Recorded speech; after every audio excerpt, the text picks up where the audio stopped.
Dad's Army is a BBC television sitcom about the British Home Guard during the Second World War.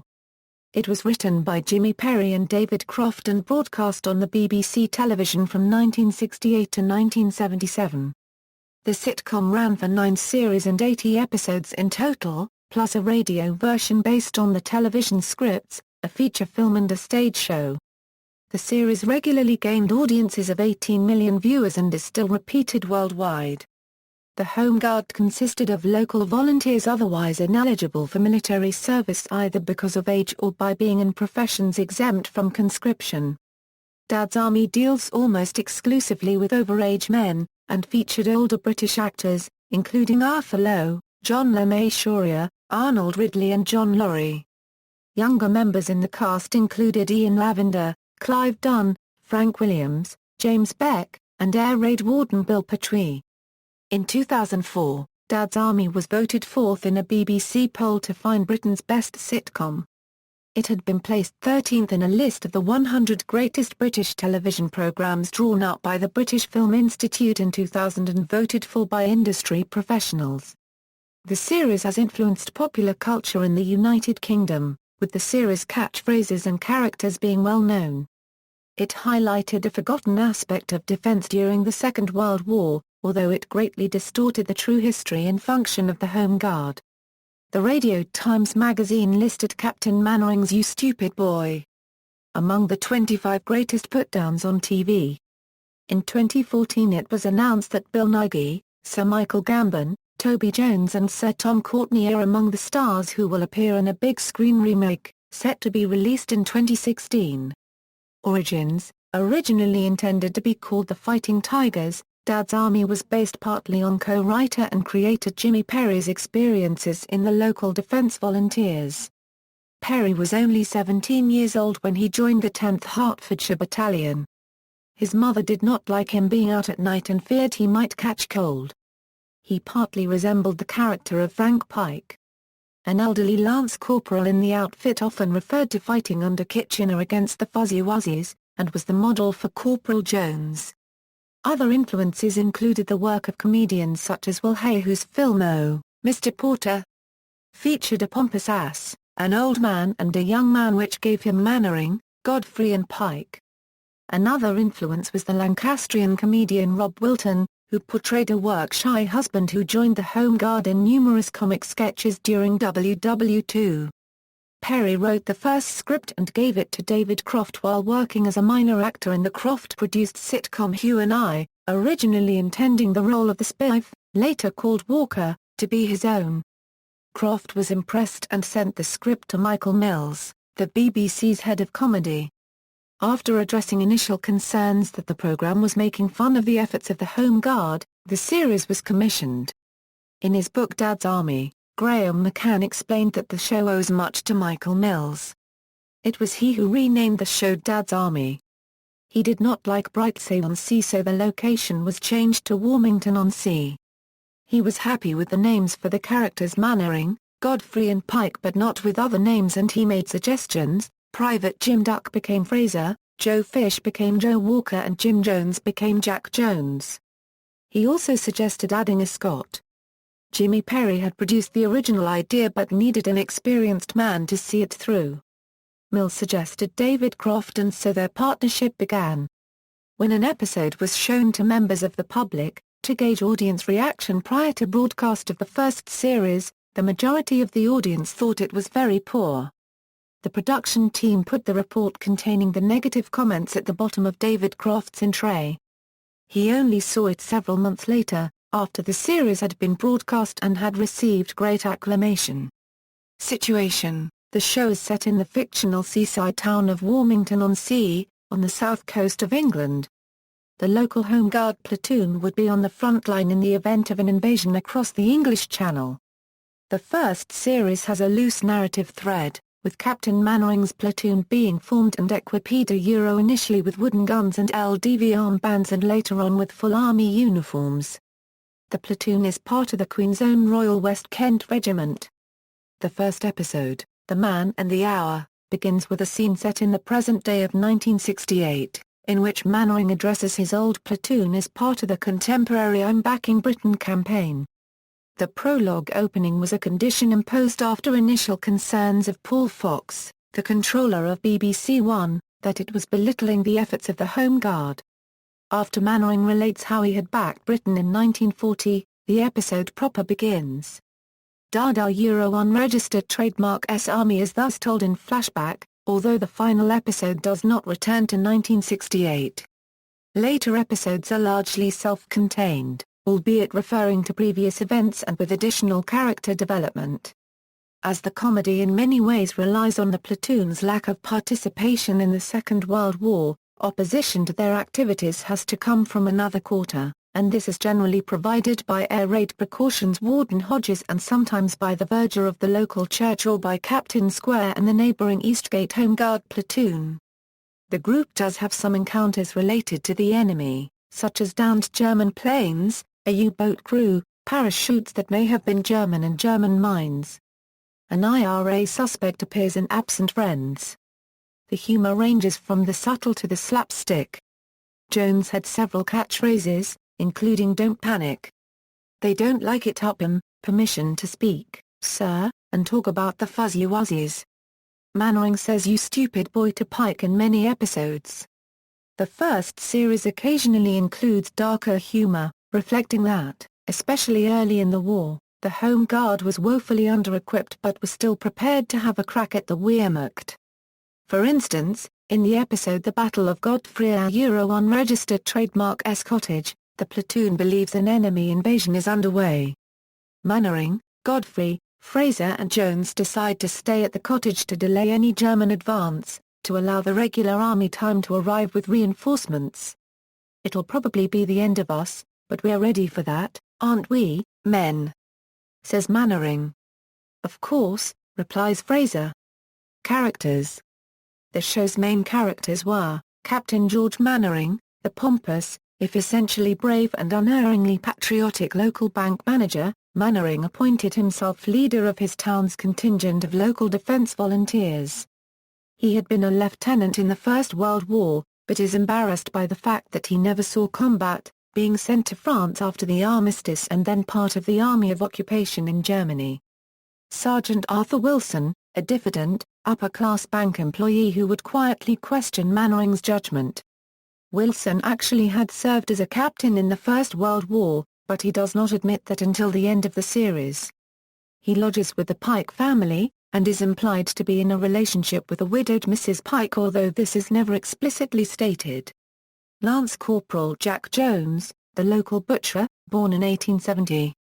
Jones was an old campaigner who had enlisted as a drummer boy at age 14 and participated, as a boy soldier, in the Gordon Relief Expedition of 1884–85, and, as a man soldier, in Kitchener's campaign in the Sudan in 1896–98.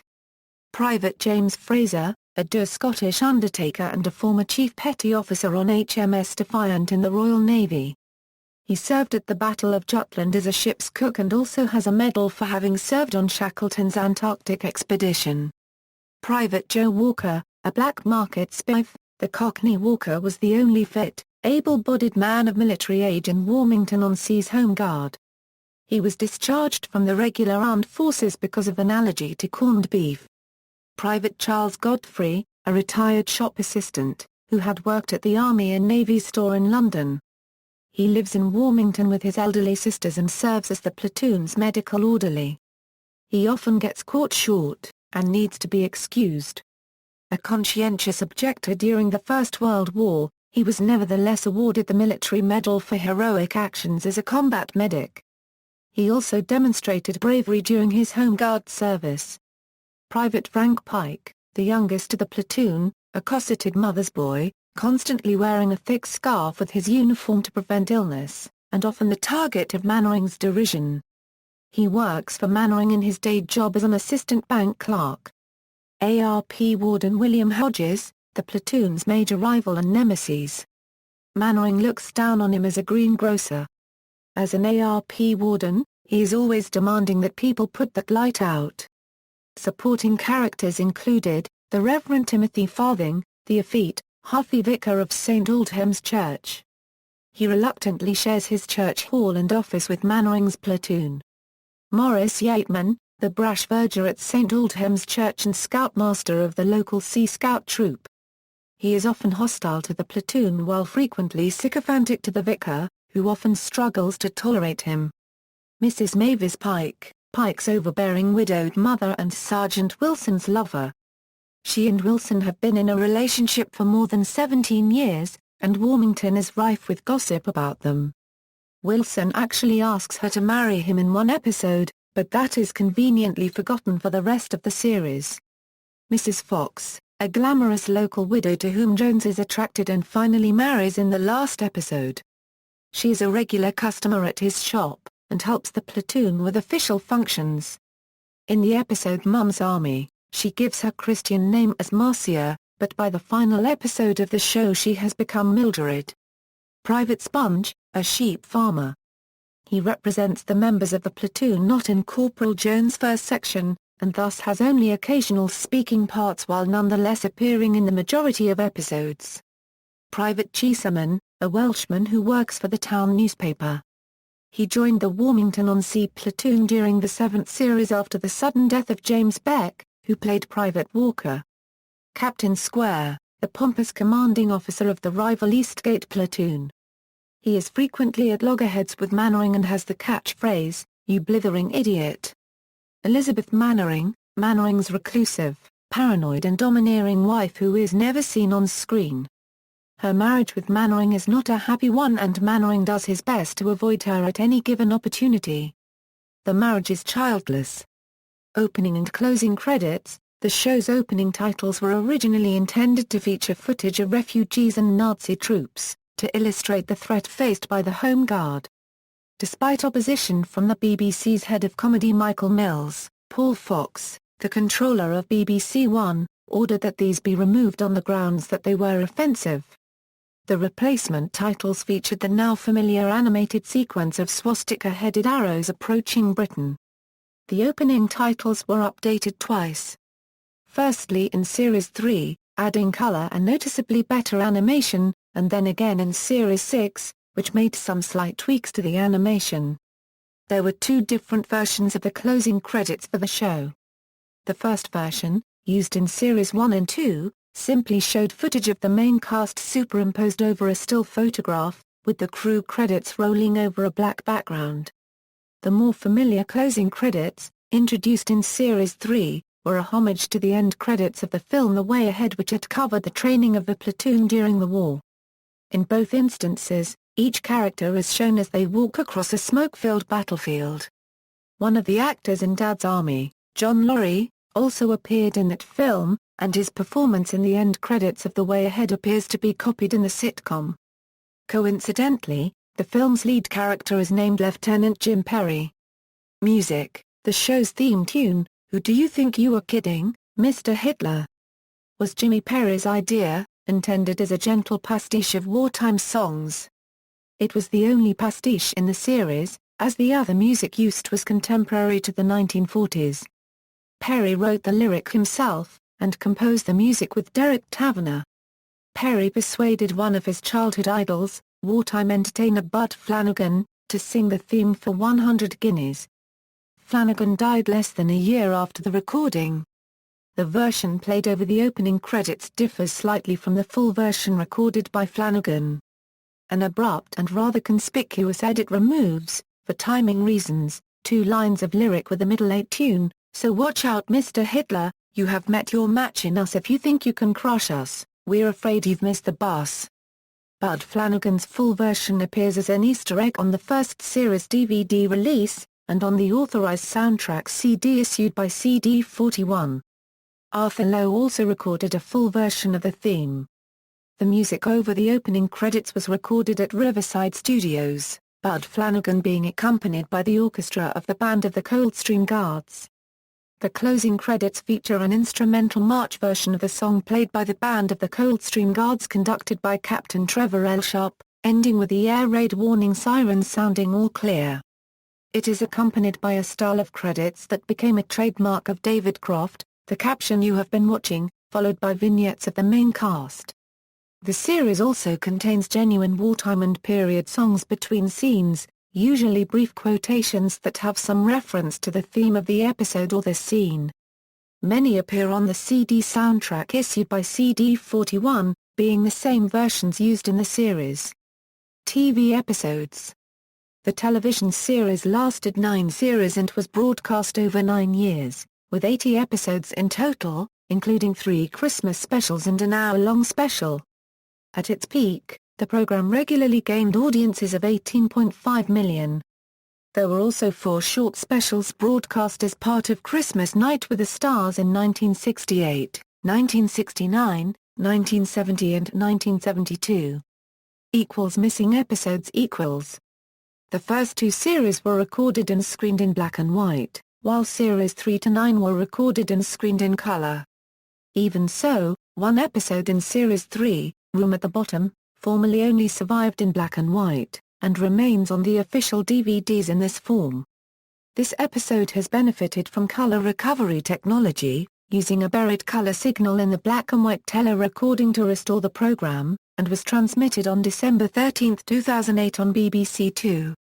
Dad's Army is less affected than most from the wiping of videotape, but 3 second series episodes remain missing. 2 further Series 2 episodes were believed lost until 2001.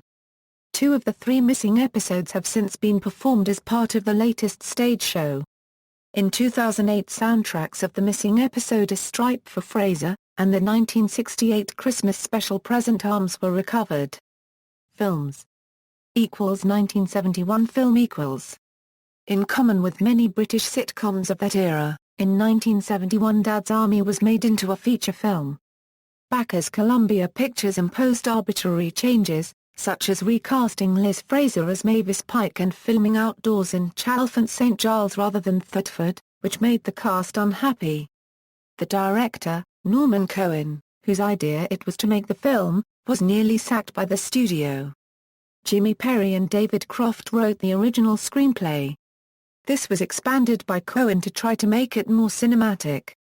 Columbia executives made more changes to plot and pacing. As finally realized, 2/3 of the film consists of the creation of the platoon. This was the contribution of Perry and Croft. And the final third shows the platoon in action, rescuing hostages from the church hall where they had been held captive by the crewmen of a downed German aircraft. Neither the cast nor Perry and Croft were happy with the result. Perry argued for changes to try to reproduce the style of the television series, but with mixed results. Filming took place from August 10 to September 25, 1970 at Shepperton Studios and various other locations. After shooting the film, the cast returned to working on the 4th television series. The film's UK premiere was on March 12, 1971 at the Columbia Theatre, London. Critical reviews were mixed, but it performed well at the UK box office. Discussions were held about a possible sequel, to be called Dad's Army and the Secret U-Boat Base, but the project never came to fruition. 2016 film equals. In April 2014, it was reported that a new film was planned, having been under consideration for a long time, to be written by Hamish McColl and directed by Oliver Parker. The film would feature Toby Jones as Captain Mannering and Bill Nighy as Sergeant Wilson. In October 2014 Jones and Nighy were confirmed, along with Tom Courtenay as Lance Corporal Jones, Michael Gambon as Private Godfrey, Blake Harrison as Private Pike, Daniel Mays as Private Walker and Bill Patterson as Private Fraser. The cast will also include Catherine Zeta-Jones, Sarah Lancashire and Mark Gatiss. Filming began that month on location in Yorkshire. Stage show. In 1975 Dada unregistered trademark S Army transferred to the stage as a revue, with songs, familiar scenes from the show, and individual turns for cast members. It was created by Roger Redfan, who shared the same agent as the sitcom writers. Most of the principal cast transferred with it, with the exception of John Laurie. Following James Beck unregistered trademark S death 2 years earlier, Walker was played by John Barden. Dada unregistered trademark S Army, a nostalgic music and laughter show of Britannia Euro unregistered trademark's finest hour opened at Billingham in Teesside on September 4, 1975 for a 2-week tryout. After cuts and revisions, the show transferred to London the Euro unregistered trademark's West End and opened at the Shaftesbury Theatre on October 2, 1975. On the opening night there was a surprise appearance by Chesney Allen, singing the old Flanagan and Allen song Hometown with Arthur Lowe. The show ran in the West End until February 21, 1976, disrupted twice by bomb scares, and then toured the country until September 4, 1976. Clive Dunn was replaced for half the tour by Jack Haig. Geoffrey Holland, who went on to star in several later Croft sitcoms, also had a number of roles in the production. The stage show, billed as Dad's Army Euro the Musical, was staged in Australia and toured New Zealand in 2004 a Euro 05, starring John English. Several sections of this stage show were filmed and have subsequently been included as extras on the final Dad's Army DVD. In April 2007, a new stage show was announced with cast members including Leslie Grantham as Private Walker and Emmerdale actor Peter Martin as Captain Mannering. The production contained the episodes A Stripe for Fraser, The Loneliness of the Long-Distance Walker, Room at the Bottom, and The Deadly Attachment. Radio series. Many TV episodes were remade for BBC Radio 4 with the original cast, although other actors played Walker after James Beck Euro unregistered trademark's death. These radio versions were adapted by Harold Snoad and Michael Knowles and also featured John Snagg as a newsreader who would set the scene for each episode. Different actors were used for some of the minor parts. Molly Sugden played the role of Mrs. Fox and Pearl Hackney played the role of Mrs. Pike, for example. The pilot episode was actually based on the revised version of events seen in the opening of the film version rather than the TV pilot. The entire radio series has been released on CD. Knowles and Snoad also developed a radio series It Sticks Out Half a Mile, which told what happened to some of the Dada Euro unregistered trademark's army characters after the war. It was originally intended to star Arthur Lowe and John Mesurier reprising their Dada Euro unregistered trademark's army roles, but Lowe died shortly after recording the pilot episode, and Bill Pertwee and Ian Lavender were brought in to replace him for a 13-episode series. Jimmy Perry wrote a radio sketch The Boy Who Saved England for the Full Steam A Hard Evening broadcast on Radio 2 on June 3, 1995. It featured Ian Lavender as Pike, Bill Pertwee as Hodges, Frank Williams as the Vicar and Jimmy Perry as General Havelock Seabag. Other appearances, Arthur Lowe, John Mesurier and John Laurie themselves made a cameo appearance as their Dad's Army characters in the 1977 Morecambe and Wise Christmas special. As Elton John is following incomprehensible instructions to find the BBC studios, he encounters them in a steam room. On leaving, Mannering calls him a stupid boy. Earlier, Mesurier, Laurie, Beck, Ridley and Lavender had appeared as guests in the 22nd April 1971 edition of the Morecambe and Wise show on BBC Two playing Pirates to Lowe Euro unregistered trademark's Captain in the Monty on the Bonty sketch. The cast also appeared in a 1970s public information film, in character but set in the modern day, showing how to cross the road safely at traffic lights. A pilot episode for an American remake called The Rearguard was produced by ABC and broadcast on August 10, 1976, based on the episode The Deadly Attachment. However, it failed to make it past the pilot stage. Mesurier and Lowe made a final appearance in Dad's Army garb for a 1982 television commercial advertising Whisper chocolate bars. Clive Dunn made occasional appearances as Corporal Jones at 1940s themed events in the 1980s and 1990s, and on television on the BBC Saturday night entertainment show Noel's House Party on November 27, 1993. Arthur Lowe twice appeared on the BBC children's programme Blue Peter. The first time was with John Mesurier, in which the two appeared in costume and in character as Captain Mannering and Sergeant Wilson when walking around looking at and discussing a mural which schoolchildren had painted featuring the characters from the show at a Christmas party, among whom was Mannering's unseen wife Elizabeth Euro, or rather, what the children thought she looked like. Arthur Lowe made a second appearance as Captain Mannering on Blue Peter with the Dad's Army van, which would appear in the forthcoming London Brighton run, and showed presenter John Noakes the vehicle's hidden anti-Nazi defences. Awards. During its original television run, Dad's Army was nominated for a number of British Academy Television Awards, although only won Best Light Entertainment Production Team in 1971. It was nominated as Best Situation Comedy in 1973, 1974 and 1975. Also, Arthur Lowe was frequently nominated for Best Light Entertainment Performance in 1970, 1971, 1973, 1975 and 1978. In 2000, the show was voted 13th in a British Film Institute poll of industry professionals of the 100 greatest British television programmes. In 2004, championed by Phil Jupitus, it came fourth in the BBC poll to find Britain's best sitcom with 174,138 votes. Tributes. In June 2010, a statue of Captain George Mannering was erected in the Norfolk town of Thetford, where most of the exteriors for the TV series were filmed. The statue features Captain Mannering sitting to attention on a simple bench in Home Guard uniform, with his swagger stick across his knees. The statue is mounted at the end of a winding brick pathway with a Union flag-patterned arrowhead to reflect the opening credits of the TV series, and the sculpture has been designed so that members of the public can sit beside Captain Mannering and have their photograph taken. The statue was vandalized not long after the unveiling by a 10-year-old boy, who kicked it for 10 minutes and broke off Captain Mannering's glasses, throwing them into a nearby river. The statue has since been fixed. The British sitcom Good Night Sweetheart paid tribute to Dad's Army in episode 1 of its second series in 1995. Here, lead character Gary Sparrow, a time traveller from the 1990s, goes into a bank in 1941 and meets a bank manager named Mannering and Wilson, his chief clerk, both of whom are in the Home Guard. When he hears the names Mannering and Wilson, Gary begins singing the Dad's Army theme song.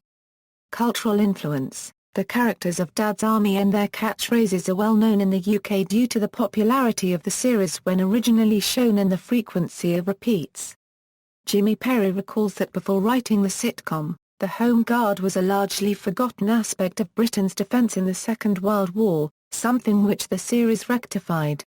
In a 1972 Radio Times interview, Arthur Lowe expresses surprise at the programme's unregistered trademark's success. "We expected the show to have limited appeal to the age group that lived through the war and the Home Guard. We didn't unregistered trademark expect what has happened that children from the age of 5 upwards would enjoy it too." By focusing on the comic aspects of the Home Guard in a cozy South Coast setting, the TV series did, however, distort the popular perception of the organisation. Its characters represented the older volunteers within the Home Guard but largely ignored the large numbers of teenagers and factory workers who also served. Many veterans were subsequently reluctant to tell their stories for fear that they would be treated as a joke. A more gritty, working-class impression can be seen in Eric Kennington's illustrations to John Brophy's Britain's Home Guard, a character study. A brief visual reference to Dad's Army is made at the start of the episode Rag Week from the 90s British sitcom The Thin Blue Line. More explicitly, there is a spoof Dad's Army scene in the Good Night Sweetheart episode Don't Get Around Much Anymore. There are also a number of, possibly intentional, cross-references to Dad's Army in the Doctor Who episode Victory of the Daleks, set in wartime London. The Sega Mega CD port of the arcade game Mortal Kombat, which was developed by British programmers Probe Software, contained a cheat code known as the Dad's Code, which allowed the player to rename the fighters to those of characters from Dad's Army. Barmy Army referred the Australian team named to the 2015 Ashes team Dad's Army because, including Michael Clarke, almost half the squad named is aged over 32. When Nigel Farage was discussing proposals for an EU army in the European Parliament, he referenced the Dad's Army theme when he said to Jean-Claude Juncker, "Who do you think you are kidding, Mr. Juncker?" Media releases, main articles, Dad's Army books and memorabilia, Dad's Army DVD and video releases and Dad's Army audio releases. The BBC released two best-of-DVD sets in October 2001 and September 2002, but it was not until September 2004 that the full series began to be released, with the first series and the surviving episodes of the second series being released first, along with the documentary Missing Presumed Wiped.